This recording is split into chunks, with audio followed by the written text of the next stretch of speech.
ধন্যবাদ জানাবো এবং এই বেলদার স্থানীয় অধিবাসী বৃন্দ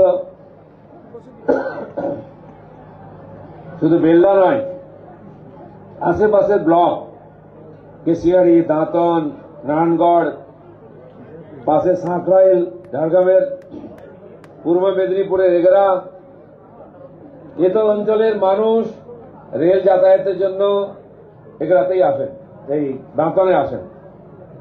তো এখানকার মানুষের বহুদিনের দাবি ছিল আর একটা এক্সপ্রেস স্টেশনের ট্রেনের এখানে স্টপেজ হোক।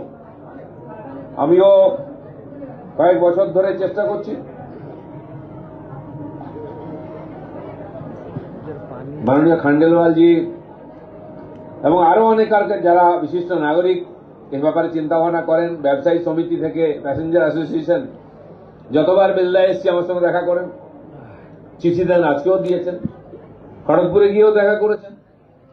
আর প্রত্যেক বছর আমাদের সাউথ ইস্টার্ন রেলওয়ের সঙ্গে যুক্ত যত এমপি যাদের কনস্টিটিউয়েন্সি তাদের একটা মিটিং হয়, জেনারেল ম্যানেজার নেন প্রতি বছর, আমাকে তার চেয়ারম্যান করে দিয়েছেন। সবাই লিখিত দেন, আমিও লিখিত দিই, এখানে বলিও কি কি হওয়া উচিত। ছোটখাটো আন্ডারপাস থেকে আরম্ভ করে ফ্লাইওভার, ট্রেনের স্টপেজ, নতুন ট্রেন লিখে দিতেই থাকি। সেই দেশাতে নতুন স্টপেজ হয়নি, নতুন ট্রেনই হয়ে গেছে। সেই জন্য এত অঞ্চলের সমস্ত মানুষকে আমি অভিনন্দন জানাচ্ছি, তাদের ধন্যবাদ, তাদের পরিশ্রমের জন্য। আমরা জগন্নাথ এক্সপ্রেস থেকে আরম্ভ করে সব ট্রেনের স্টপেজ চাই এখানে। গতবারে আমি লিখে দিয়েছিলাম অনেক বিন্দু, তার উত্তরও রেল দিয়েছেন। কারণ কি, কিছু বলছেন চিন্তা ভাবনা চলছে, বেলদা লোকাল হাওড়া পর্যন্ত চলুক ইচ্ছা। এবারে আমি বলেছি এই ধরনের অনেক সাজেশন দিতে থাকি আমরা। জনশতাব্দী স্টপেজ চাই, আজকেও আমাকে বলেছেন, আমিও লিখে দিয়েছি। কিন্তু নতুন একটা ট্রেন পেয়ে যাবো আমরা ভাবিনি। বিশেষ করে উড়িষ্যাতে আমরা পুরী জগন্নাথ দর্শন করতে যাই, ট্রিটমেন্টের জন্য হয় কটক, ভুবনেশ্বর যাই এবং দক্ষিণেও যাই। তো উড়িষ্যা যাওয়ার দিকে আগ্রহ থাকতো, কিন্তু একদম বেঙ্গালুরু অব্দি ট্রেন হয়ে যাবে এটা আমরা আশা করিনি।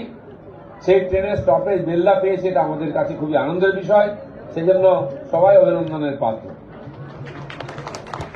আজ আপনারা দেখেছেন মাননীয় প্রধানমন্ত্রী অযোধ্যা ধাম গেছেন, শ্রীরাম জন্মভূমিতে।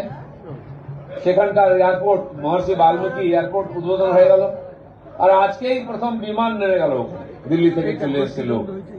এরকম কাজ ভারতবর্ষে আমরা কল্পনা করতে পারি না। সময়ের আগে কমপ্লিট হয়ে যাচ্ছে, আর যেদিন উদ্বোধন সেদিন বিমান অবতরণ করে চলে আসছে রাম দর্শন করতে, এটা কল্পনা করা যায় না। সেখানে যে রেলওয়ে স্টেশন, তারও সৌন্দর্যীকরণ হয়েছে, অযোধ্যা ধাম স্টেশন। আর আজকে সারা ভারতবর্ষে 6টা বন্দে ভারত ট্রেন চালু হয়ে গেল জম্মু কাশ্মীর পর্যন্ত, এবং 2টো নতুন ট্রেন, অমৃত ভারত ট্রেন, দারভাঙ্গা থেকে অযোধ্যা হয়ে দিল্লি, আর মালদা থেকে আমাদের খড়গপুর, বেলদা হয়ে উড়িষ্যা হয়ে বেঙ্গালুরু। ভাবা যায় না।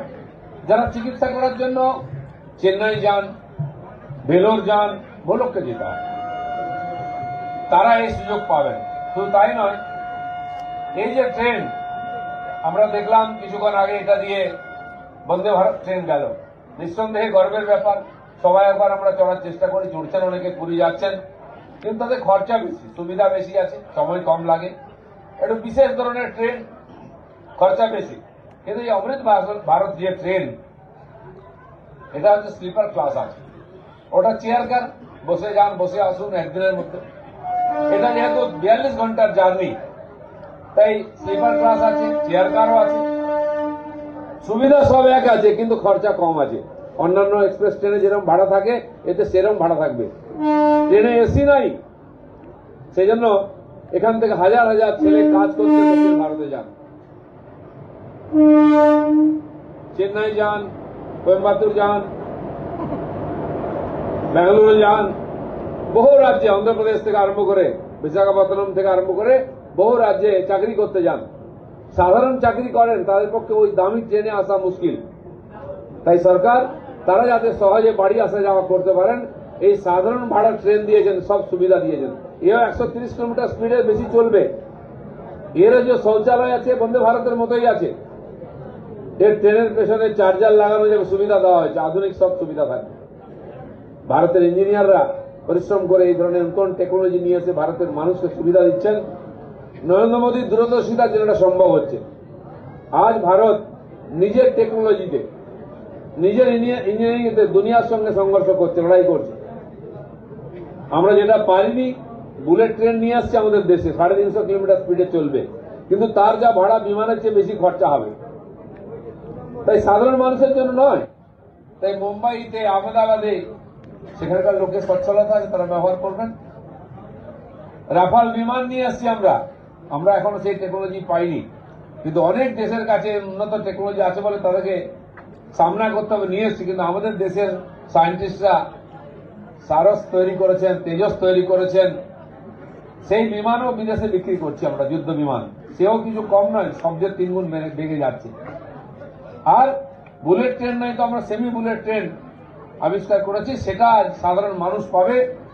গত বছর প্রধানমন্ত্রী বলেছেন 75 বছর পূর্ণ হলো অমৃতকাল, অমৃত মহোৎসব, 75টা বন্দে ভারত চলবে। সেই দৃষ্টিতে প্রায় 40-45টার বেশি বিমান চালু হয়ে গেছে, ট্রেন বাকিগুলো হয়ে যাবে। আমাদের এখানে পাশেই হাইওয়ে গেছে দক্ষিণ ভারতের দিকে, সেখানেও রানওয়ে তৈরি হচ্ছে। আমরা রাস্তার উপরে বিমান নামাতে পারবো, বাস চলছে, গাড়ি চলছে, বিমান নামতে পারবে। ভারতবর্ষের 7 জায়গায় এরকম রেডি হয়ে গেছে। আপনারা দেখেওছেন, দেশের প্রধানমন্ত্রী, সুরক্ষা মন্ত্রী তারা নেমেছেন। তো কলাইকুণ্ডায় যদি বিমান নামতে না পারে কোনো কারণে, এখানে নামতে পারবে, যুদ্ধ বিমান নামতে পারবে, প্যাসেঞ্জার বিমান নামতে পারবে। এবং কলাইকুণ্ডার প্যাসেঞ্জার বিমান নামানোর কথা হচ্ছে। এখানকার যে ছেলেরা বাইরে চাকরি করছে, দেশে বিদেশে, কলকাতায় নেমে 3 ঘন্টায় গাড়ি করে, 4 ঘন্টা গাড়ি করে আসতে হবে না, কলাইকুণ্ডায় নেমে টপ করে আধা ঘন্টায় বাড়ি চলে আসবে, সে ব্যবস্থাও হচ্ছে। রেলের যেমন নতুন ট্রেন আমরা পেয়েছি, স্টপেজ হয়েছে, সঙ্গে সঙ্গে অমৃত ভারত যে স্টেশন, প্রায় 1300-এর বেশি স্টেশনকে ভারতবর্ষের আপগ্রেডিং করা হচ্ছে।